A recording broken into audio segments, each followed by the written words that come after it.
இன்னைக்கு நம்ம Kamakshi விலாசம்ல 4th chapter நம்ம பார்க்க போறோம். அதாவது சதுர்த்த அத்தியாய பிராரம்பக அப்படிங்கிறது 4வது சாப்டர்.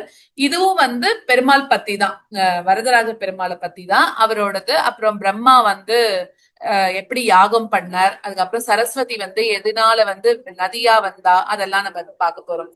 சோ இப்ப ஃபர்ஸ்ட் பிரம் பிரம்மயா பிரம்மயாக சமுத்பூதம் திவ்ய மாணிக்க சுந்தரம். எப்பவுமே ஃபர்ஸ்ட் ஒரு ஸ்லோகம் இருக்கிறது ஒரு தியான ஸ்லோகம் மாதிரியோ இல்ல ஒரு நமஸ்கார ஸ்லோகம் மாதிரியோ தான் பார்த்துன்னு வரும். அதே மாதிரி இது கூட பிரம்மா செஞ்ச அஸ்வமேத யாகத்துல அக்னிக்கு நடுவுல அவர் தோன்றினார் இல்லையா?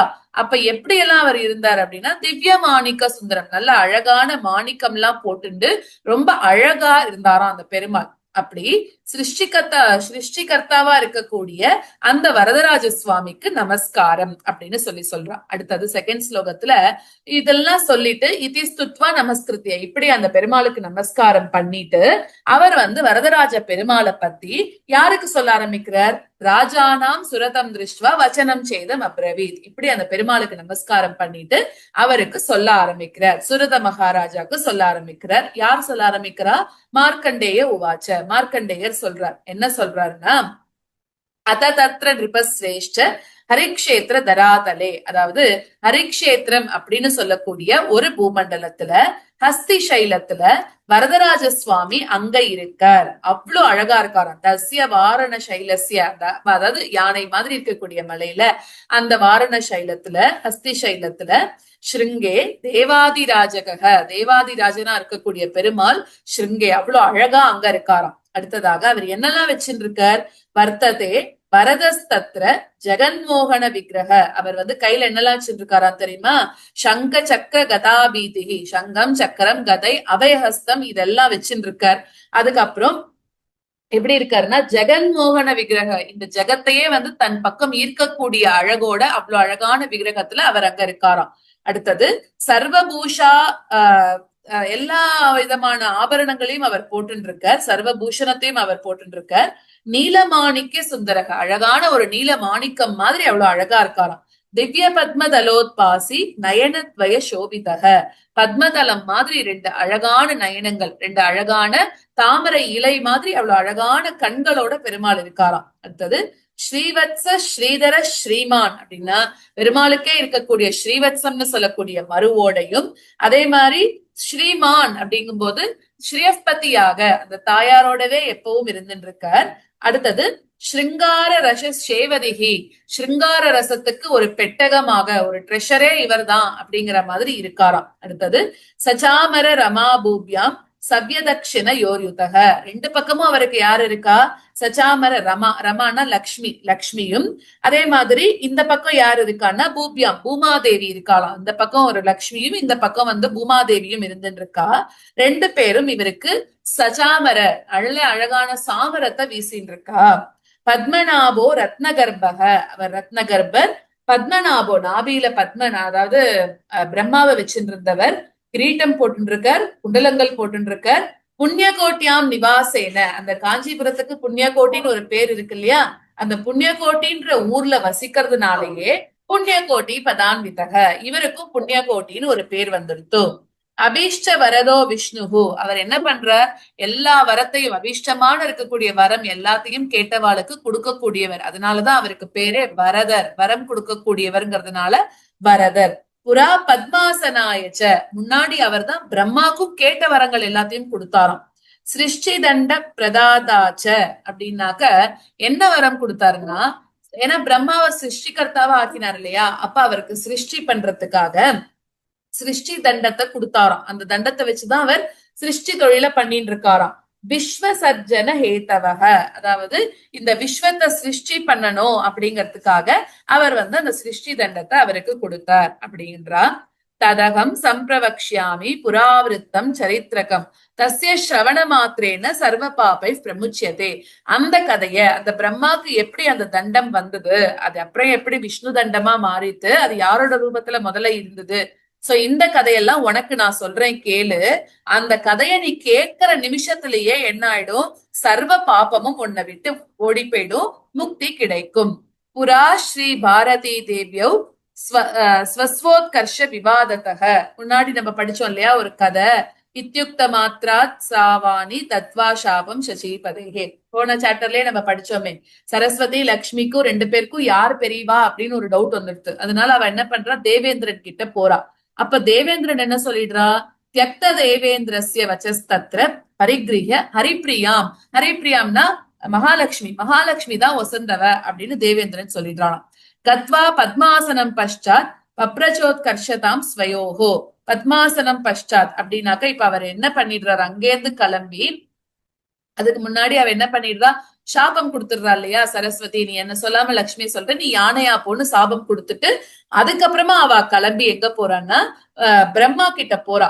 சோ பிரம்மா கிட்ட போற போது அங்க அவரும் எப்படி சொல்லிடுறாருன்னா லக்ஷ்மி தான் வசதி அப்படின்னு சொல்லிடுறாராம். தத கோபேன மகதா தஸ்ய பத்னி சரஸ்வதி. உடனே அந்த பிரம்மா சரஸ்வதிக்கு ரொம்ப ரொம்ப கோபம் வந்துடுதான். அதுக்கப்புறம் என்ன பண்ணிட்டாலாம், தஸ்ய ஹஸ்த திருதம் தண்டம் சுவாம்சஜம் சிருஷ்டி நாமகம். அப்போ அந்த இந்திரனுக்கு கோபம் வந்து, இந்திரன் கிட்ட கோபம் வந்த போது யானையா போன்னு சாபம் கொடுத்துட்டான். ஆனா பிரம்மாக்கு சாபம் எதுவும் கொடுக்கலையா. என்ன பண்ணா, தன்னோட அம்சமா அவர் கையில இருக்கக்கூடிய சிருஷ்டி தண்டத்தை தாம் பிடுங்கிண்டு தனக்குள்ள வச்சுட்டா. தனக்குள்ள வச்சுட்டோடனே அந்த சிருஷ்டி தண்டம் மறைஞ்சே போச்சான்.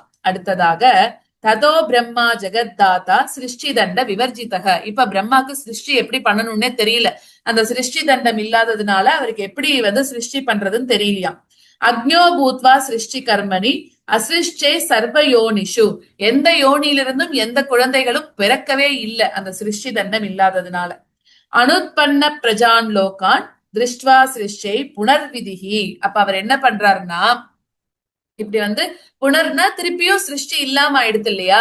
அப்ப அதனால அவரால் என்ன பண்ண முடியலையா, அனாலோக்கிய முகாவான்யா பாரதியை குரோத மூர்ச்சித்தக. பாரதின சரஸ்வதி கிட்ட கூட போய் கேட்க முடியல. ஏன்னா அவ என்ன பண்ணிருக்கா, ரொம்ப கோபமா அந்த சிருஷ்டி தண்டத்தை வாங்கிட்டு கோபத்தோட எல்லைக்கே போய் மூச்சை ஆயிட்டா, மயக்கமே போட்டு உழுந்துட்டாலாம். அவ்வளவு கோபத்துல இருக்கிற சரஸ்வதி கிட்ட கேட்க வேண்டான்னு பிரம்மாவும் கேட்கவே இல்லை. அதனால எங்க போனார், ஹிமாலயம் ததோ கத்வா ஸ்தித்வா தியாத்வா ஹரிமுதா. அதனால அவர் என்ன பண்ணிட்டாருன்னா ஹிமாலயத்துக்கு போயிடுறாரு நேரடியா. அங்க போயிட்டு என்ன பண்றாருன்னா ஹரிம், அங்க போய் ஹரிய தியானம் பண்றார். எப்படி பண்றார், நின்னுண்டே பண்றாராம். தபஹ் கிருத்வா ஹரிம் திருஷ்டுவா தியக்வா வன்யம்ஷு தண்டகம். அப்புறம் என்ன பண்றாருன்னா இந்த தபசுக்கு மெச்சி பெருமாள் அவருக்கு பிரம்மாக்கு காட்சி கொடுக்கிறார், அதாவது நேர தரிசனம் கொடுக்கிறாராம். அதுக்கப்புறம் விஷ்ணோர் அம்சேன எத் தண்டம் விதிர் தண்ட மயாச்சன. அப்போ பெருமாள் கேட்கிறார், நான் உனக்கு முன்னாடி வந்திருக்கேன், உனக்கு என்ன வரம் வேணும்னு கேளு அப்படின்னு. அப்ப பிரம்மா என்ன கேக்குறாருன்னா, இந்த மாதிரி சரஸ்வதி அம்சமா அந்த தண்டத்தை அவ வாங்கின்ட்டா, மறைச்சுட்டா, சிருஷ்டி நடந்தாகணும், அதனால எனக்கு ஒன்னு அம்சமா இருக்கக்கூடிய ஒரு தண்டத்தை கொடு அப்படின்னு கேக்குறாராம். ததோ விஷ்ணு ஜெகநாதோ திருஷ்வா பத்மாசனம் விதிம். அப்ப அவர் என்ன பண்றாருன்னா, சரி நீ, அவர் பத்மாசனம்னா தாமரையில உட்கார்ந்து இருக்காரு இல்லையா பிரம்மா, அதனால அவருக்கு என்ன கொடுத்துட்டார், நீ கேட்கறத கொடுக்குறேன், என்னோட அம்சமா உனக்கு ஒரு கொடுக்குறேன், நான் ஒரு தண்டத்தை கொடுக்குறேன், ஆனா அதுக்கு முன்னாடி நீ ஒண்ணு பண்ணணும் அப்படின்னு கேக்குறாரு. என்னது, தபசா பிரம்மனே பிரீத இதம் வச்சனம் அப்ரவீத். நீ கேட்கறத கொடுக்குறேன், நீ ஒண்ணு பண்ணு. என்ன பண்ண சொல்றார், பகவானு வாச்ச கத்வா இலாவிருத கண்டம் துவம் ஹயமேத சதம் குரு. நீ என்ன பண்ணணும் தெரியுமா, உனக்கு வேணும்னா இலாவிரதம்னு ஒரு கண்டம் இருக்கு, அந்த இடத்துக்கு நீ போ. அங்க போயிட்டு ஹயமேத சதம் குரு, ஹயம் குதிரை, அந்த 100 அஸ்வமேத யாகம் நீ அங்க பண்ணு. அப்படி பண்ணேன்னா உனக்கு கொடுக்கறேன் அப்படின்னு சொல்றார். இல்லாட்டி நச்சேத் காஞ்சியாம் ஹஸ்தி சைலம், ஒருவேளை உன்னால அங்க போய் 100 அஸ்வமேத யாகம் பண்ண முடியலன்னா காஞ்சிக்கு போ, ஹஸ்திகிரிக்கு போ. அங்க போயிட்டு ஷைலானா உத்தமோத்தமம், அது எப்படி, மலைகள் எல்லாம் ரொம்ப உத்தமமான மலை தான் இந்த சைலம், ஹஸ்தி சைலம்ங்கிற மலை. அங்க போயிட்டு சம்பிராபிய தஸ்ய சைலாகிரே குரு சைகாஸ்வமேதகம். அங்க போயிட்டு நீ இலாவிருத்தத்துல போய் 1000 அஸ்வமேத யாகம் பண்ணாலும் சரி, இல்லைன்னா காஞ்சிபுரத்துல ஹஸ்தகிரியில போயிட்டு ஒரு அஸ்வமேத யாகம் பண்ணாலும் சரி, உன்னோட வரத்தை நான் பூர்த்தி பண்றேன் அப்படின்னு சொல்லிட்டார். இப்போ அடுத்ததாக அதனால கிருத்தேனைகாஸ்வமேதேன ஹயமேத சதேன தூ யா பிரீத்திஸ்ஸா பவேன் மஹ்யம் விதேதத்ரன சம்சயக. அப்ப அவர் என்ன சொல்றாரு தெரியுமா, நீ ரெண்டுத்துல ஏதாவது ஒண்ணு பண்ணு. ந சம்சயக, சம்சயம்னா டவுட்னு அர்த்தம், எதுவுமே டவுட் படாத. நீ அங்க பண்ணாலும் உனக்கு ஒரே பலன் கொடுக்குறேன், இத பண்ணாலும் ஒரே பலன் கொடுக்குறேன், ரெண்டுத்துல நீ எது வேணா பண்ணிக்கோ அப்படின்னு சொல்லிட்டார். அடுத்தது நிஜ பாவேன தத்ராகம் யாகாக்னோ சம்பவம்சதே. தண்டம் தாஸ்யாமி சர்க்காக்கியம் மமாம் ஷேனைவ நிர்மிதம். அப்போ யாக அக்னி நீ பண்ணுவே இல்லையா அஸ்வமேத யாகம், அதுல இருந்து நான் வந்து அந்த ஆவிர்பாவத்தை நான் எடுத்துக்கிறேன். பெருமாளுக்கு கொடுக்குறா இல்லையா ஹவிஸ் கொடுக்குறாள், அதை நான் எடுத்துட்டு அப்போ உனக்கு நான் என்ன கொடுக்குறேன்னா என்னோட அம்சமா இருக்கக்கூடிய சிருஷ்டி தண்டத்தை உனக்கு நான் கொடுத்துடுறேன் அப்படின்னு சொல்றார். தஸ்மாத்வம் சதமேதம் வா ஏகம் தே ரோச்சதேயதா. அந்த மாதிரி நீ ஒரு பண்ணும்போது, ஒரு அஸ்வமேத யாகம் பண்ணும்போது நீ 100 பண்ணாலும் 1 பண்ணாலும் அதுக்கான பலன் உனக்கு நான் ஒரு விஷ்ணு தண்டத்தை கொடுத்துடுறேன் அப்படின்னு சொல்றார். இத்தியேவ முக்த்வா பகவான் கதவானத்திர மாயையா. இப்படி சொல்லிட்டு பெருமாள் மறைஞ்சு போயிட்டாராம். ததோ பிரம்மத்வ சக்தியாது அஸ்வமேத சதாயச்ச. இந்த மாதிரி இருக்கிறதுக்கு அப்புறம் பிரம்மா என்ன பண்றாரு அப்படின்னாக்க யோசிக்கிறார், எங்க போய் பண்ணலாம், இங்க போய் பண்ணலாமா இல்ல காஞ்சிபுரத்துல ஒன்னே ஒண்ணு பண்ணலாமா அப்படின்னு யோசிச்சுட்டு இருக்கார். அப்போ ஏகாஸ்வமேத உத்திஷ்ய ஹரிக்ஷேத்திரம் பிரவிஷ்யச்ச. சரி நம்மளுக்கு வந்து சுலபமா ஒரு வழி இருக்கிற போது நம்ம போய் ஹரிக்ஷேத்திரத்திலேயே போய் ஒரு அஸ்வமேத யாகம் பண்ணிடலாம் அப்படின்னு முடிவு பண்றாராம். ஷாலா குண்டானி விதிவர் காரையன் தேவசில்பினா. உடனே அவர் என்ன பண்றார், தேவசில்பிய கூட்டின்னு வந்து யாகசாலை எல்லாம் பண்ணணுமே அஸ்வமேத யாகம் பண்றதுக்கு, அதனால உடனடியாக காஞ்சிபுரத்துக்கு தேவசில்பி எல்லாம் வரவழைக்கிறாராம். வரவழைச்சிட்டு சைலஸ்ய பஷ்டிமே பாகே நாரசிம்மாகிர சந்நிதோ. நம்ம பார்த்தோம் இல்லையா குகை நரசிம்மர் ஒருத்தர் இருக்காருன்னு, அந்த குகை நரசிம்மருக்கு எய்தாப்புல ஒரு பெரிய பிரதான யாக குண்டம் ஒண்ணு போடுவா இல்லையா, அத வந்து நீ போடு நிர்மாணம் பண்ணு அப்படின்னு தேவசில்பிக்கு சொல்றாராம். அடுத்ததாக ஸ்வபத்னிம் பாரதிம் தியக்த்வா குபிதாம் திவ்ய சுந்தரி தேவான் தேவர்ஷி முக்கியாம்ஷ கந்தர்வான் யக்ஷ கிண்ணரான். இப்பதான் சரஸ்வதி கோச்சின் போயிட்டாலே, நம்ம எந்த ஒரு யாகம் பண்ணாலும் நம்மளோட பக்கத்துல வந்து அவளோட பத்னி இருந்து பண்றதுதான் ஒழுங்கா நடக்கணும் அப்படின்னு சொல்லுவா. ஆனா இங்க வந்து யாரு சரஸ்வதியை இவர் கூப்பிடவே இல்லை, ஏன்னா அவர் ரொம்ப கோச்சுன்ட்டு போயிட்டா அப்படிங்கறதுனால. ஆனா அவளை தவிர தேவதைகள் யக்ஷர்கள் கிண்ணர்கள் அப்சரஸ் அப்புறம் வந்து சித்தர்கள் எல்லாரையும் கூப்பிட்டுட்டாராம். அதுக்கப்புறம் கிராமதேவி கணாத்யக்ஷம் கஷேத்ரேஷம் யோக சிம்மகம். கிராமதேவிய வழிபடுறார், ஏன்னா அவ தானே காவலுக்கு இருப்பா இல்லையா, அவளை வழிபடுறார். கணாத்யக்ஷம் பிள்ளையார வழிபடுறார். கஷேத்ரேசம் கஷேத்திர பாலகர்கள் அவளை வழிபடுறார். யோக சிம்மகம் யோக நரசிம்மரையும் வழிபடுறார். நிர்விக்னாய சம்பர்ஷ்ய பிராதனா பூர்வகம் விதிகி அப்படின்னா எல்லாமே இப்ப நான் ஆரம்பிக்க போற அஸ்வமேத யாகம்ங்கிறது 1 வருஷத்துக்கு நடக்கக்கூடிய யாகம். அதனால இன்னிலிருந்து ஆரம்பிக்கக்கூடியது எந்த விதமான விக்னமும் இல்லாம நல்லபடியா முடிச்சு கொடுக்கணும்னு மேல சொன்ன எல்லா தேவதைகளையும் அவர் வந்து சேவிச்சுட்டு ஆரம்பிக்கிறாராம். சம்பத்சர விரதோத்தேஷாத் ஹயாங்கிரி யஜனோதினான். அதான் சம்பத்சரம் 1 வருஷத்துக்கு அது நடக்கக்கூடியது. சோ அதனால அந்த அஸ்வமேத யாகம் நடக்கிறது அப்படிங்கறதுனால எல்லாரையும் வேண்டிக்கிறார் அவர். அடுத்ததாக ஒரு குதிரை, அத அவ என்ன பண்ணுவாளாம், ஜித்வா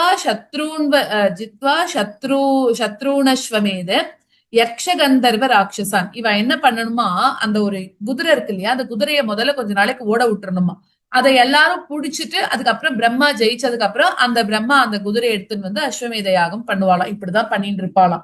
சோ இப்படி அந்த மாதிரி வந்தவா எல்லாரையும் பிரம்மா வந்து ஜெயிச்சுட்டாராம். அடுத்ததாக அஸ்வரத்னம் சமாதாய. அந்த குதிரை எப்படி எல்லாம் இருந்தது அப்படின்னாக்க சர்வாபரண பூஷணமா இருக்கும் அந்த குதிரை, அவ்வளோ ஆபரணங்கள் எல்லாம் போட்டு இருக்கான்.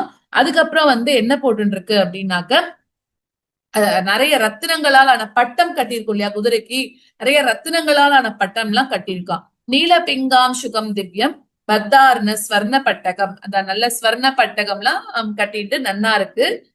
ரொம்ப பாக்கிறதுக்கே அந்த குதிரை வந்து ரொம்ப அழகா இருக்கு அப்படின்னு சொல்றான். அடுத்தது ஷாலாயாம் முக்கிய குண்டாக்ரே பத்வாயூபே பிரதானகே. அந்த இடத்துல என்ன பண்றா, பிரதான குண்டத்துக்கு முன்னாடி ஒரு பூபத்தை, அதாவது ஒரு தூண் மாதிரி ஒண்ணு, அதை வந்து ஸ்தாபனம் பண்ணி அதுல இந்த அஸ்வத்தை கட்டி போடுறா. அஸ்வத்தை கட்டினதுக்கு அப்புறம் அவன் என்ன பண்றா அப்படின்னாக்க அதோட கண்ணையும் கட்டிடுறாளாம். அதுக்கப்புறமா என்ன பண்றா, அந்த கண்ணை கழட்டி விட்டுட்டு அதுக்கப்புறம் அதோட காதுல போயிட்டு தக்ஷுர் இதி மந்திரத்தக, ஏதோ ஒரு மந்திரத்தை அந்த குதிரையோட காதுல சொல்றாளாம். அதுக்கப்புறமா ஷட்பிர் வாம்சகை பஷாத் ஷட்பிஷ்டைவ கவாம்சகைஹி புத்வா யாகாங்க தேவேபிய சபத்னிம் புத்தி விஸ்ருதாம். அதுக்கப்புறம் என்ன பண்றா, அந்த மந்திரங்கள் எல்லாம் சொல்லி ஹோமம் பண்ணிட்டு இப்ப தர்ம பத்தினி வேணும் இல்லையா, அதனால யாருமே இல்லையே, சரஸ்வதி தேவி இல்ல, அதனால என்ன பண்றா, ஒரு பீட்டம் வச்சு அதுல பத்னி மாதிரி ஒன்னு ஆவாகனம் பண்ணி இந்த இதை வந்து ஆரம்பிச்சிடுறாரு, அவர் யாகத்தை வந்து ஆரம்பிச்சிடுறாரு. அதுக்கப்புறம்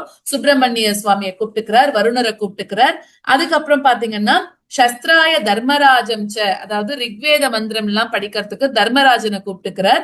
அதுக்கப்புறம் சதாக்னீகம் புரோஹிதே, சதாக்னீகம்னு சொல்லக்கூடிய ஒரு வாத்தியார், அவரை வந்து முழுக்க பண்ணி வைக்கிறதுக்கான வாத்தியாரா வச்சுட்டார். இவாளெல்லாம் வச்சுட்டு இப்ப அவர் அந்த யாகத்தை நடத்த ஆரம்பிக்கிறாராம். அடுத்தது தத சரஸ்வதி தேவி நாகூதா பிரம்மணா ததா. சரஸ்வதி தேவிய கூப்பிடவே இல்லை, அதனால அவளுக்கு என்னன்னா ரொம்ப ரொம்ப ரொம்ப கோபம் வந்துருத்தான். அதுக்கப்புறம் சபத்னி சக்தி யுக்தாய பிரம்மனே குரோதமூர்ச்சிதா, மயக்கம் வர அளவுக்கு சரஸ்வதி தேவிக்கு ரொம்ப கோபம் வந்துருத்தான். அஸ்வமேத வினாசாய சாக்னிம் கிருத்வா ஸ்வமாயையா, அதனால சரஸ்வதி தேவி என்ன பண்ணிட்டா, நான் இல்லாம நீ எப்படி இந்த யாகத்தை பண்ணுவேன்னு அந்த யாகத்தை கலைக்கிறதுக்கு பல வகையா சரஸ்வதி தேவி வந்து வந்துட்டு இருக்காளாம். என்னென்னலாம் பண்றா அப்படின்னாக்க, பயோஷ்ணி தீரமாசிரித்ய உமோச்சாக்னின் சரஸ்வதி, அதாவது யாகத்தை கெடுக்கக்கூடிய ஒரு மாய அக்னி அதை வந்து கிளப்பி விடுறாளாம். மாய அக்னின்னா மகா பிரளயம் வரும்போது ஒரு அக்னி, பிரளயாக்னி வரும் இல்லையா, அந்த மாதிரி ஒரு அக்னியை கிளப்பி விட்டு எப்படியாவது இந்த யாகத்தை வந்து நம்ம களைச்சிடணும் அப்படின்னு அவ டிசைட் பண்றா.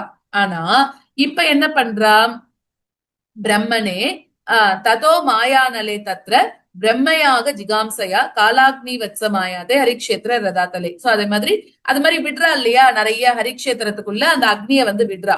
ஆனா பிரம்மனே தயையா விஷ்ணுகு யஜ்ஞ சம்ரக்ஷகோ ஹரிஹி, பெருமாளுக்காக தானே பிரம்மா யஜ்ஞம் பண்ணிருக்கார், அதனால ஹரி எப்படியாவது இவளை ரட்சணம் பண்ணணும் அப்படின்னு நினைச்சுக்கிறாராம். அப்ப அவர் என்ன பண்றார், தத் யஜ்ஞ ரக்ஷணார்த்தாய கராபியாந்தம் உதாசனம் பத்வாதம் தீபவத் கிருத்வா கராகிரே திரதவான் ஹரிஹி. இங்கதான் தீப ஒளி பெருமாளாக அந்த பெருமாள் வர, நம்ம காஞ்சிபுரத்துல இருக்கு இல்லையா தீப ஒளி பெருமாள், இந்த யஜ்ஞத்தை வந்து அவ முடிக்கவும் கூடாது அப்படிங்கிறா. சோ அவ்வளோ பெரிய நெருப்ப பெருமாள் தன்னோட கையில ஒரு தீபம் மாதிரி எடுத்துன்னு வந்துட்டாராம். தீப பிரகாஷர்னு இருக்கு இல்லையா காஞ்சிபுரத்தை சுத்தி இருக்கக்கூடிய கோவில்ல, அப்படி வந்தவர் தான் அந்த பெருமாள். அவருக்கு காஞ்சிபுரத்துல ஒரு கோவில் இருக்கு, ஒரு தீபம் மாதிரி எடுத்துன்னு வந்துட்டாராம். யாகத்தை வந்து நீ கண்டினியூ பண்ணு அப்படின்னு சொல்றதுக்கு. அதோட மட்டும் முடிச்சாலா அப்படின்னாக்க, தத காபாலிகாம் சாஸ்திரா சிம்மரூபேன பக்ஷிதம். சோ அந்த தீபத்தையோ இவர் வந்து அக்னிய தீபம் போல ஆக்கிட்டார். அதுக்கப்புறம் சரஸ்வதி என்ன பண்றா, காபாலிகம் அப்படின்னு சொல்லி ஒரு அஸ்திரத்தை விடுறாளாம். அப்ப இவர் என்ன பண்றாருன்னா சிம்ம ரூபத்துல வந்து திருப்பி அதை வந்து பக்ஷணம் பண்ணிடுறார், அதையும் எடுத்துடுறார், சாப்பிட்டுடுறார். அது மாதிரி. அடுத்தது பஷாத் பீத்வா தைத்திய ரக்தம் வித்ரும பிரபயாபவ். அதுக்கப்புறம் அவ என்ன பண்றா சரஸ்வதி தேவி, தைத்தியர்கள் அசுரர்களை ஏவி விடுறாளாம் இந்த யாகத்தை கலைச்சிடணும் அப்படிங்கிறதுக்காக. அப்ப பெருமாள் என்ன பண்றாருன்னா இந்த தைத்தியர்களை வந்து வதம் பண்றார். வதம் பண்ணும்போது வந்த ரத்தத்தை தன்னோட உடம்பு ஃபுல்லா பெருமாளுக்கு ரத்தமா எடுத்தான். அதனால அவர் எப்படி இருந்தாருன்னா பவழ நிறத்துல இருந்தாராம். சோ அப்படி வந்தவர் தான் பவழ வண்ண பெருமாள் அப்படின்னு காஞ்சிபுரத்துல இருக்கிறது. அங்க பார்த்தோம்னா பச்சை வண்ண பெருமாள், பவழ வண்ண பெருமாள் இருக்கும் இல்லையா. சோ இந்த தைத்தியர்களை வதம் பண்ணி அந்த காளியோட தலையில தன்னோட காலை வச்சுட்டு இருக்கார். அவர் தான் யாரு அப்படின்னாக்க பவழ வண்ண பெருமாள் அப்படின்னு சொல்லி சொல்றா. அடுத்தது பஷாத்ச காளிகாம் பத்வா ஹஸ்தே, சாரி இது வந்து வெறும் அந்த தைத்தியர்களை வந்து வதம் பண்றாரு இல்லையா, வதம் பண்ணி அப்புறமா தான் அவரோட ரத்தம் எல்லாம் இருக்கு. சோ அவர் தான் வந்து நம்மளுக்கு இவர்னு சொல்லிட்டோம், பவழவண்ண பெருமாள்னு சொல்லிட்டோம். அடுத்தது பஷாத்ச காளிகாம் பத்வா, இப்பதான் என்ன பண்றா அப்படின்னாக்க காளிகாம்பால வந்து ஏவி விடுறாளாம். இவர் என்ன பண்றாரு அப்படின்னா ஹஸ்தைர் அஷ்டபிரச்சுதக, இப்பதான் பெருமாள் அஷ்டபுஜ பெருமாளாக வர்றார். அஷ்டபுஜ பெருமாளாக வந்து இந்த கோவிலும் காஞ்சிபுரத்து சுத்து கோவில்ல இருக்கு. என்ன பண்றாருன்னா அந்த காளியோட தலையில ஏறி நிக்கிறாராம் 8 கைகளோட. அப்போ சரஸ்வதி தேவி என்ன பண்றா அப்படின்னாக்க அவ என்னெல்லாம் வந்து கலைக்கணும்னு அனுப்பினாலோ எல்லாமே இப்ப வந்து ஒன்னும் இல்லாம போயிடுது அப்படின்னு சொல்லி சொல்றா. ஏவம் கிருத்தம் சமாலோக்கிய விஷ்ணு நாசா சரஸ்வதி. சோ சரஸ்வதி அனுப்பின எல்லாத்தையும் விஷ்ணு நாசம் பண்ணிட்டார். கோபேன மகதா தேவி கத்வா வித்யாபுரீம் சுபாம். இப்ப என்னடா இது, நம்ம என்னெல்லாமோ பண்ணணும்னு நினைக்கிறோம் ஆனா எதுவுமே நடக்க மாட்டேங்கிறது, அஸ்வமேத யாகம் நடந்துரும் போல இருக்கே அப்படின்னு இப்ப திருப்பி சரஸ்வதி தேவிக்கு கோபம் வருது. உடனே எங்க போறா, வித்யாபுரீம் அப்படின்னு சொல்லக்கூடிய இடத்துக்கு போய் நதியா, இதுதான் வேகவதி நதி அப்படின்னு வந்து வரும், ஓகேவா. சோ நதியா வரணும் அப்படின்னு சொல்லி அந்த இடத்துக்கு போறாளாம். அப்போ நதி பிரவாக ரூபேன சமாகத்தியாதி வேகத்தக அது எப்படி வருதுன்னா மகா பிரளயம் வரும்போது எப்படி நதிகள் தண்ணி ஜலம் எல்லாம் அப்படி பிரவாகமா வருமோ அத போல சரஸ்வதி தேவி இப்ப நதி ரூபத்துல ரொம்பவே வேகமா வரா அப்படின்னு சொல்றா. எங்கேந்து வரா அப்படின்னா நந்தி சைலம் பிரவிஷ்யாத்த ஸ்ரீபயோம்புதிம் ஆஸ்ரிதா, அதாவது அந்த இடத்துல இருந்து ஆரம்பிச்சு நந்தி சைலம்ன்ற இடத்துல இருந்து ஆரம்பிச்சு க்ஷீரசாகரம் வரைக்கும் போறாளாம். அதுதான் மகா பிரளயம் வரா மாதிரி ஒரு தண்ணி அவ்வளவு வேகமா அடிச்சுட்டு அந்த இடத்துல வருது. வேகவதி அப்படின்னு சொல்லிருது நதி, அதுதான். சோ 46th ஸ்லோகம் பிரம்மாஸ்வமேத நாசாய ஸ்வயமேவ சமாகதா. எதுக்காக வரா அப்படி அவ நதியா எடுத்துன்னு வரா அப்படின்னாக்க அந்த பிரம்மாவோட அஸ்வமேத யாகம் பண்ணிட்டு இருக்காரு இல்லையா, இவளை விட்டுட்டு பண்ணிட்டாரு இல்ல, அதனால என்ன ஆயிடுத்துனாக்க அவளுக்கு கோவம் வந்து அந்த அஸ்வமேத யாகத்தை வந்து நாசம் பண்ணணும் அப்படின்னு வராலாம். ததோ விஷ்ணுர் ஜெகநாதோ திருஷ்டுவா தத் பிரளயோதகம். ஆனா இப்படி வரத வந்து விஷ்ணு பகவான் வந்து பாத்துடுறார். அவரோட அந்த ஞான திருஷ்டினால சரஸ்வதி தான் வரா அப்படிங்கறது, அதாவது அவரோட ஞான திருஷ்டினால பாத்துடுறார். என்னன்னு பாக்குறார், சரஸ்வதி தத்ஞாத்வா ஞான திருஷ்டியா ததோ ஹரிஹி. சோ அப்படி வரும்போது இந்த நதி சரஸ்வதி தான் வந்து இப்படி வரா அப்படிங்கிறது பெருமாளுக்கும் வந்து தெரிஞ்சு போயிடுறது அப்படிங்கிறான். அதனால என்ன பண்றார், ச தஸ்யாமான பங்காய ஹரிக்ஷேத்திரம் சமாயையோ. அதனால இவளுக்கு வந்து ஏதாவது ஒரு வழியில இவளுக்கு நம்ம காமிச்சு கொடுக்கணும், சொல்லணும் அப்படிங்கிறதுக்காக, இவ இப்படி தப்பு பண்றான்னு உணர்த்தணும் அப்படிங்கிறதுக்காக பெருமாள் என்ன பண்றார், ஸ்வயம் திகம்பரோ பூத்வா சரின் மார்க்கம் கதோ ஹரிஹி. அப்ப அவர் என்ன பண்ணிடுறாருன்னா மூலவத் சயனம் கிருத்வா கிருதகூல சரித்வரக. அவர் வந்து அந்த நதி இருக்கு இல்லையா, அந்த நதியில அந்த நதி கரையில என்ன பண்ணிடுறாருன்னா திகம்பரமா சயனம் பண்ணிடுறார் அப்படின்னு சொல்றான். அதுக்கப்புறமா ததோ பக்னாதி துக்காட்டிய விஷ்ணுனா சாவமானிதா. அதுக்கப்புறம் அவளுக்கு என்ன ஆயிடுறதா, அவளால அந்த இடத்த அந்த பெருமாள் படுத்துட்டாரு இல்லையா அந்த இதுல திகம்பரரா, அப்ப வந்து என்ன ஆயிடுறதுன்னா அந்த நதியால அந்த கரையை தாண்டவே முடியலையாம். சோ இப்படி அவ வந்து விஷ்ணுவை பார்த்தா இல்லையா, அதனால அவளுக்கு என்ன ஆயிடுத்து, அவமானம் ஆயிடுத்தான் அவளுக்கு. உடனே அவ என்ன பண்ணிடுறா, அனாலோக்கிய முகம் விஷ்ணுவோ ததா பிராபிய பிலம் க்ஷிதவ். அதனால முகத்தை திருப்பிண்டு ஒரு பிலம், அதாவது ஒரு பாதாளத்துக்குள்ள வந்து அவ வந்து மறைஞ்சு போயிடுறா, திரும்பி போயிடுறாளாம், திரும்பி வர முடியாம.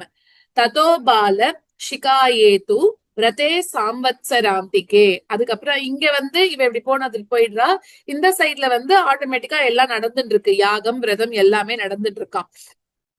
அப்போ அந்த இடத்துல அந்த யாகத்தோட அங்கங்கள் என்னன்னா எல்லாமே கிரமமா நடந்துட்டு இருக்கு.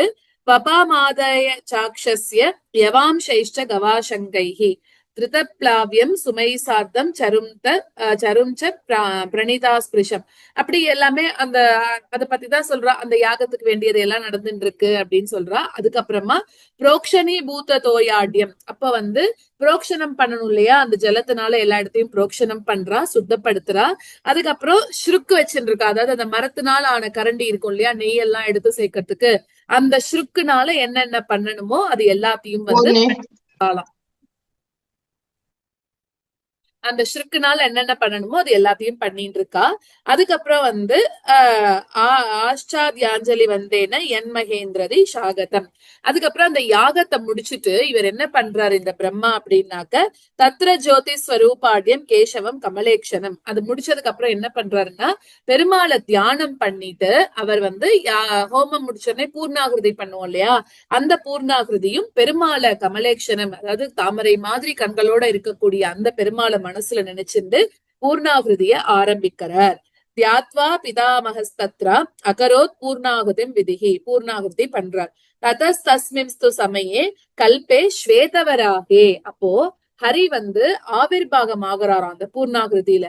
எப்ப ஆவிர்பாகம் ஆகிறார் அப்படின்னாக்கா ஸ்வேதவராக கல்பத்துல வைவஸ்தே மனவ் வைவஸ்வத மன்வந்திரத்துல வீத தாமசே பஞ்சமே சுபே, அதாவது தாமச குணம் எல்லாம் இல்லாம சாத்வீக குணத்தோட அங்க அவர் வரார் அப்படின்னு வந்துட்டு யகே கிருதாக்கே பகவன் நாரசிம்மாத்மகே சுபம். அதாவது இன்னும் நிறைய இருக்கே, கிருத்தயுகத்துல வந்து நாரசிம்ம ரூபமாக அவர் வராராம். சோ அது எந்த வருஷம் அப்படின்னு பேர் சொல்றா, ஒரு வருஷத்துக்கு ஒரு பேர் இருக்கிற மாதிரி யுவாப்தே மாசி வைஷாக்கே, யுவம் அப்படின்னு சொல்லக்கூடிய ஒரு வருஷத்துல மாசி வைஷாக்கே, எந்த மாசம், வைசாக மாசத்துல சித்திரை மாசம் மேபஸ்தே பாஸ்கரே சுபே, அதாவது சித்திரை மாசத்துல மேஷ ராசியில சுக்லபக்ஷ சதுர்தஷ்யாம், அதாவது சுக்லபக்ஷ சதுர்தச திதியில ஹஸ்தர்க்ஷே பாஸ்கரோதயே, உதிக்கின்ற சூரியன் வரக்கூடிய நேரத்துல ஹஸ்த நட்சத்திரத்துல பெருமாள் வரதராஜ பெருமாள் அந்த இடத்துல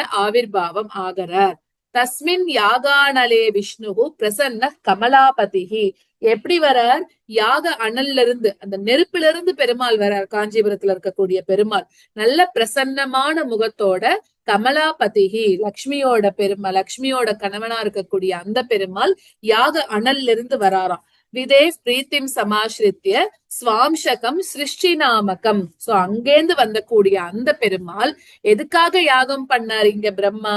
அதாவது அவர்கிட்ட இருக்கக்கூடிய சிருஷ்டி தண்டத்தை சரஸ்வதி தேவி தனக்குள்ள லயம் பண்ணிட்டா, திருப்பி சிருஷ்டி நடக்க மாட்டேங்கிறது, எனக்கு சிருஷ்டி தண்டம் வேணும் அப்படின்னு சொல்லும் போது அவர் என்ன சொன்னார்? இலாவிரதம்னு ஒரு இடம் இருக்கு, நீ அங்க போயிட்டு நீ நிறைய அஸ்வமேத யாகம் பண்ணணும். ஒருவேளை அது உன்னால பண்ண முடியலன்னா காஞ்சிபுரத்துல ஒரே ஒரு அஸ்வமேத யாகம் பண்ணு, நான் உனக்கு என்னோட விஷ்ணு அம்சமா இருக்கக்கூடிய சிருஷ்டி தண்டத்தை உனக்கு கொடுக்கறேன்னு சொன்னார் இல்லையா? அதுக்காக இப்ப இவர் இந்த பூர்ணாகிருதி சமயத்துல அந்த பெருமாள் அனல்ல இருந்து தன்னோட அம்சமா இருக்கக்கூடிய அந்த சிருஷ்டி தண்டத்தை பிரம்மா கிட்ட கொடுக்கிறார். அதுக்கப்புறம் தண்டமாதாய பகவான் ததௌ தஸ்ய விதேர்ஹரிஹி ததோ பிரம்மா ஜெகநாதம் பிரணம்ய சிரசி ஹரிம். அதுக்கப்புறமா அவர் அதை வாங்கிட்டு என்ன பண்றாருன்னா பெருமாளை பிரம்மா நமஸ்காரம் பண்றாராம். எப்படி? அதாவது அஞ்சலி முத்திரையோட கை கூப்பி நமஸ்காரம் பண்றாராம். அதுக்கப்புறம் நிதாய ஹிருதயே தத்த விஸ்மயானந்த நரிபரக ஆனந்த பாஷ்பநயனக புலகாங்கித விக்கிரக. சோ அதை வாங்கிட்டு என்ன பண்றாராம்? தன்னோட நெஞ்சோட அப்படியே அணைச்சு வச்சுக்கிறாராம் அந்த தண்டத்தை. புலகாகிந்தம் அடைஞ்சு அவருக்கு என்ன ஆகுறதுன்னா அப்படியே ஆனந்த கண்ணீர் வருதான் பிரம்மாக்கு. ததேக தியான யோகேன முகூர்த்தம் தியானமா விஷத்து. அதுக்கப்புறம் அந்த வச்சுட்டு பெருமாளை நினைச்சிருந்த தியானத்திலேயே அவர் இருந்துட்டே இருக்காராம். இப்போ தனக்கு தன்னோட மனசுல இருக்கிற பெருமாள் வெளியில வந்துட்டாரு இல்லையா? இப்ப அந்த பெருமாளுக்கு ஒரு கோவில் கட்டணும்ல, அதனால என்ன பண்றாரு அப்படின்னா ததா தேவாதிபச்சக்கரக, அதாவது அந்த இந்திரன் என்ன பண்றாரு, பிரம்மா என்ன பண்றாரு அப்படின்னாக்க விமானம் திவ்ய தேஜசம். அப்போ அந்த தியானத்துல இருக்கக்கூடிய பெருமாள் இப்ப அவருக்கு கோவில் கட்டணும் அப்படிங்கிறதுக்காக தேவலோகத்துல இருந்து விமானம் கொண்டு காஞ்சிபுரத்துல வைக்கிறாராம். நிவாசார்த்தம் ஹரேஸ்தத்ர சமாதாய சுராலயத்து ஹஸ்திசைலே பிரதிஷ்டாபிய பள்ளி லாஞ்சன லாஞ்சித்தே. அப்ப யாரு விஸ்வகர்மா நிர்மாணம் பண்ண அந்த விமானத்தை கொண்டு அந்த விமானம் 36 தத்துவங்களோட இருக்கக்கூடிய, அதாவது 36 தத்துவங்களையே படிகளாக கொண்ட அந்த விமானத்தை தன்னோட இதயத்துல இருந்த பெருமாளுக்காக அந்த விமானத்தை காஞ்சிபுரத்துல ஸ்தாபனம் பண்றார் அப்படின்னு சொல்றோம். அடுத்ததாக அந்த விமானத்துக்கு பேருதான் புண்ணியகோட்டி விமானம் அப்படின்னு பேரு. சோ அதுக்கெல்லாம் விமானத்தை ஸ்தாபனம் பண்ணிட்டு அவர் என்ன பண்றாரு அப்படின்னா அந்த பெருமாளோட பாதத்துல தனக்கு இருக்கக்கூடிய தலைகளால விழுந்து நமஸ்காரம் பண்றாராம். அதுக்கப்புறம் என்ன பண்றாரு அப்படின்னாக்கா அதோடய சேர்த்து 2 பள்ளி கதை நம்ம முன்னாடியே பார்த்தோம் இல்லையா? அந்த பள்ளியவும் இந்த இடத்துல அவர் வச்சிடுறார் அப்படின்னு சொல்றா. அதுக்கப்புறம் புண்ணியகோட்டி விமானசிய ஷில்பினா விஸ்வகர்மினா. சோ புண்ணியகோ அந்த விமானத்தை இது பண்றார்.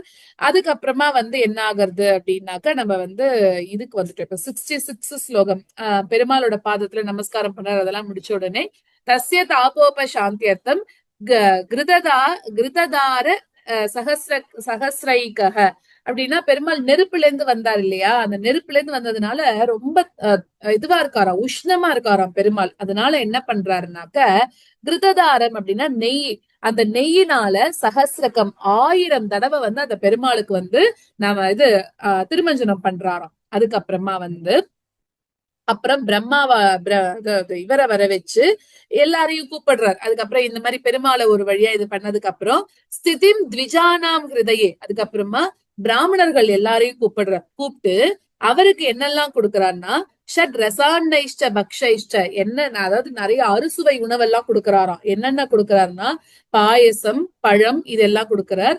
அது மாதிரி இருக்கக்கூடிய எல்லா உணவுகளும் கொடுக்கிறார். அதுக்கப்புறம் அவளை சாப்பிட சொல்லிட்டு வஸ்திராபரணை சுபைகி, அவளுக்கு தேவையான வஸ்திரம் ஆபரணம் எல்லாம் கொடுக்கிறார்.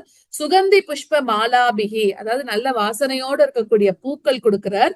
தாம்பூலேர் ஹரிச்சந்தனைகி, தாம்பூலம் சந்தனம் எல்லாத்தையும் அவளுக்கு கொடுக்கிறாராம். அதுக்கப்புறமா தோஷயித்வா த்விஜவரான், அவளெல்லாம் இப்படி எல்லாம் கொடுத்து தோஷயித்வா சந்தோஷம் பண்ணினதுக்கு அப்புறமா அவர் என்ன பண்றார் அப்படின்னாக்க அர்ச்சயித்வா ஹரே பதே, ஹரிய புகழக்கூடிய ஸ்லோகங்கள் எல்லாத்தையும் சொல்றாராம். அதுக்கப்புறம் என்ன ஆகுறது அப்படின்னாக்க இப்படி ஸ்லோகம் எல்லாம் சொல்லி முடிச்சதுக்கு அப்புறமா எஃப்புரா வரதான் முக்தி மாப தத் பிரதி ரூபகம், இப்படி பெருமாளை வர வச்சு விமானத்திலையும் ஏத்தியாச்சு இல்லையா.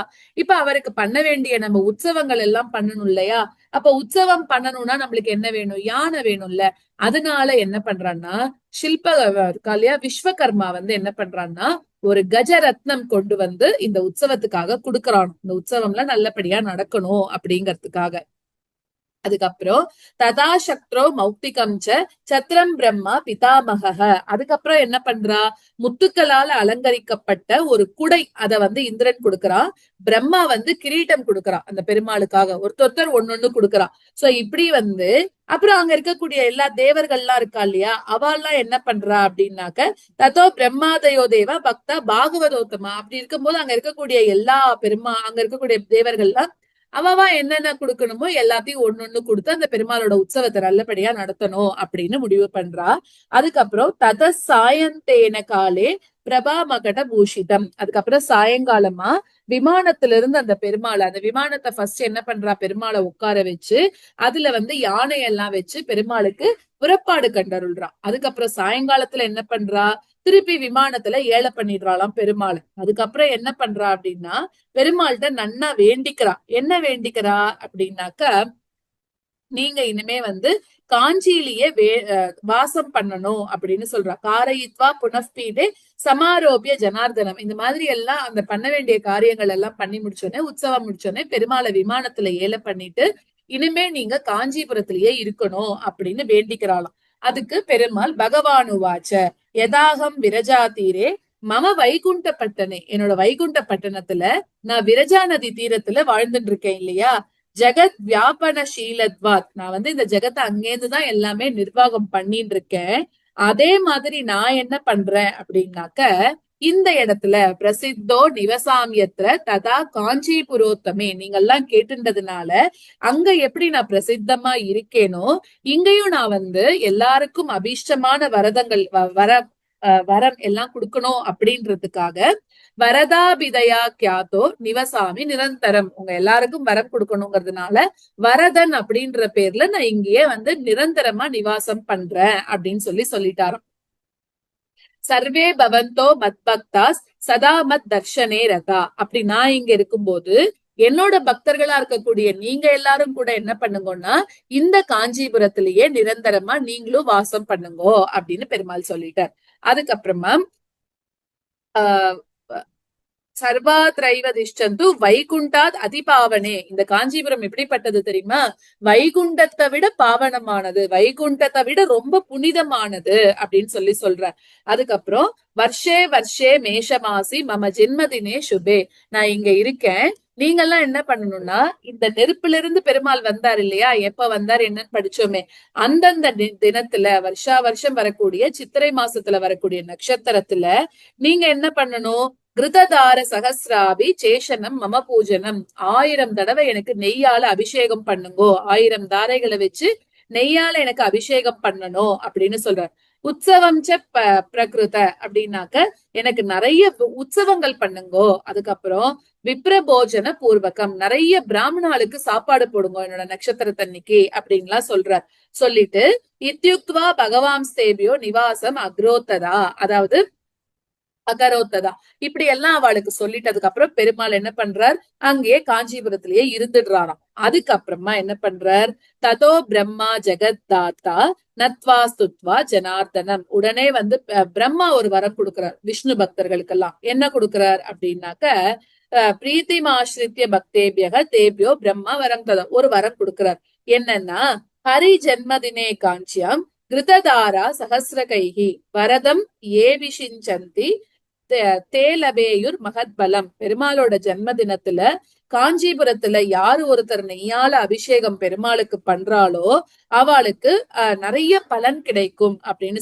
சொல்றாராம். இதி தத்வா வரம் பிரம்மா பகவான் நாபி மண்டலே. இப்படி அந்த பிரம்மா வரம் கொடுத்துட்டு பெருமாளோட நாபில போயிட்டார். எப்படி போனார்? மாணிக்கத்துவம் ததப் பிராபிய தத்ரைவாத்யாபி திஷ்டதி. அதுக்கப்புறமா எப்படி போயிட்டாருன்னா ஒரு மாணிக்கிய ரத்தனமாக பெருமாளோட நாபிக்குள்ள பிரம்மாவானவர் போயிட்டாராம். அடுத்ததாக ததாதி வரதஸ்தத்ர வர்த்ததே தத் தராதலே. அன்னிலிருந்து வரதராஜ பெருமாள் அந்த இடத்திலேயே வாசம் பண்றார் அப்படிங்கிறா.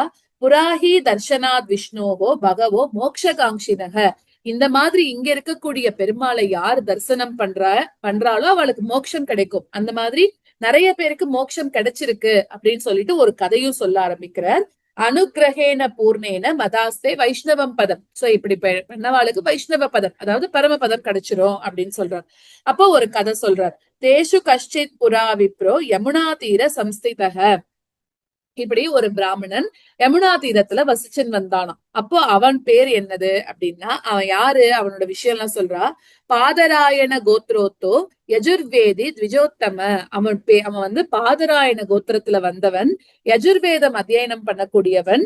அவனோட பேரு பானுவர்ணன் அப்படின்னு பேரு. அவன் வந்து கோகுல கஷேத்திரத்துக்கு நடுவுல இருந்தான். சவிப்ரோ யாத்ராயா காஞ்சியாம் ஹரிக்ஷேத்திர தராதலே. அந்த பிராமணன் என்ன பண்ணான்னா யாத்திரையாக காஞ்சிபுரத்துக்கு வந்திருக்கானாம். கிருதாபி சிக்தமாலோக்கிய விஷ்ணோர் ஜன்மதினே ஹரிம். அவன் வந்தது பெருமாளோட ஜென்ம தினத்துல வந்துட்டான். அப்போ அவள் பெருமாளுக்கு நெய் அபிஷேகம் நடந்துட்டு இருக்கு இல்லையா. அப்ப வந்து அந்த மாதிரி நெய்ய திருமஞ்சனமான அந்த பெருமாளை அவன் வந்து தரிசனம் பண்றான். பண்ணிட்டு புனஸ்வதேசமாகத்திய அப்புறம் அவன் வந்து முடிச்சுட்டு அவனோட தேசத்துக்கு அவன் கிளம்பி போயிட்டான். தேகாந்தே தேவதா கணைஹி. அப்படி போயிட்டானா அதுக்கப்புறம் அவனுக்கு கடைசி காலம் வந்துட்டான். கடைசி காலம் வந்த உடனே தேவகணங்கள் எல்லாரும் வரா, இவனை அழைச்சின்னு போனோம் அப்படின்னு. ஸ்வர்க்க பட்டாபிஷேகாய, இவனுக்கு ஸ்வர்க்கத்துல போய் பட்டாபிஷேகம் பண்ணி வைக்கணும் அப்படின்றதுக்காக இவனை கூட்டின்னு போகணும்னு வரா. ஆனா நீயமானஸ்ததோ ஹரே. ஆனா அவ என்ன நினைச்சுக்கிறா, இல்ல இவனுக்கு ஸ்வர்க்கம் மட்டும் போராது, இவனுக்கு நம்ம மோட்சம் கொடுக்கணும் அப்படின்னு நினைச்சுக்கிறா. நினைச்சுட்டு என்ன பண்றான்னா வைஷ்ணவ பதத்துக்கு பெருமாள் கிட்டே கூட்டின்னு போயிடுறாளாம். ஏன்னா சொர்க்கம் போனா திரும்பி வரணும்ல, இவனுக்கு மோட்சம். ஏன்னா இவன் வந்து பெருமாளை பார்த்திருக்கான், காஞ்சிபுர பெருமாளை பார்த்திருக்கான். அதுவும் நெய் திருமஞ்சனம் ஆனதுக்கு அப்புறம் அந்த பெருமாளை பார்த்திருக்கான். அப்படி பார்த்தான்ற ஒரே காரணத்துக்காகவே அவனுக்கு மோட்சமே கொடுக்கணும் அப்படின்னு அவ டிசைட் பண்ணிட்டாளாம். அதனால புண்ணியகோட்டி விமானத்துல வந்து வாசம் பண்ணிட்டு இருக்கக்கூடிய அந்த பெருமாளை வத்ததே தத் ஹரிக்ஷேத்ரே புண்ணியகோட்டி விமானகே கோட்டி பிரம்ம பிரதிஷ்டாயாம் எத்பலம் ஸ்தாபகோ லபேத்து. இப்படி அந்த புண்ணியகோட்டி விமானத்துல வாசம் பண்ணிட்டு இருக்கக்கூடிய அந்த பெருமாளை ஒரு தடவை யாராவது ஒருத்தர் பார்த்தா கூட, ஒரு தடவை அந்த பெருமாளுக்கு சேவை பண்ணா கூட என்ன தெரியுமா, கோட்டி பிரம்மாவை ஸ்தாபனம் பண்ணா என்ன பலன் கிடைக்குமோ அந்த பலன் நம்ம வரதராஜ பெருமாளை ஒரு தடவை பாக்குறதுனாலையும் அவருக்கு கைங்கரியம் பண்றதுனாலையும் கிடைக்கும். அடுத்ததாக எஃபட்டே ஸ்ருணுயான் நித்யம் இமம் அத்தியாயம் ஆதராத்து. சோ இது வந்து ரொம்ப ரகசியமான ஒரு விஷயம். இத நான் உனக்கு சொல்லியிருக்கேன். அடுத்தது இந்த ஒரு அத்தியாயத்தை ஸ்ரத்தையோடு யாரு ஒருத்தர் படிக்கிறாளோ இல்ல யாரு ஒருத்தர் கேட்கிறாளோ அவளுக்கு வரதராஜ பெருமாளை காஞ்சிபுரத்துல போய் தரிசனம் பண்ணா என்ன பலன் கிடைக்குமோ அதை இந்த ஒரு அத்தியாயத்தை படிச்சதுனாலயே கிடைச்சிடும் அப்படின்னு சொல்லி இந்த அத்தியாயத்தை முடிச்சிடுறாரு.